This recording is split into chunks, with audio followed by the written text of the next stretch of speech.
si nous envoyons des troupes au sol, savons-nous si, du côté russe, d'autres pays enverront de l'autre côté des troupes au sol? Est-ce que nous aurons des combattants africains? Est-ce que nous aurons des combattants asiatiques? Est-ce que nous aurons des combattants moyen-orientaux face à nous, dans ce Sud global qui a aussi envie de régler des comptes avec l'Occident?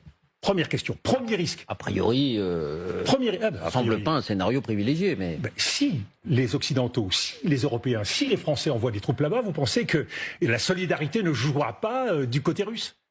Je pense qu'il vaut mieux se poser la question. En tout cas, nos diplomaties n'ont pas fait ce qu'il fallait pour que la Russie soit isolée. Et si la Russie était isolée, ça se saurait. Je pense que nous sommes d'ailleurs davantage isolés, malheureusement, plus isolés que la Russie. Deuxième question majeure, nouveaux fronts, risque de nouveaux fronts.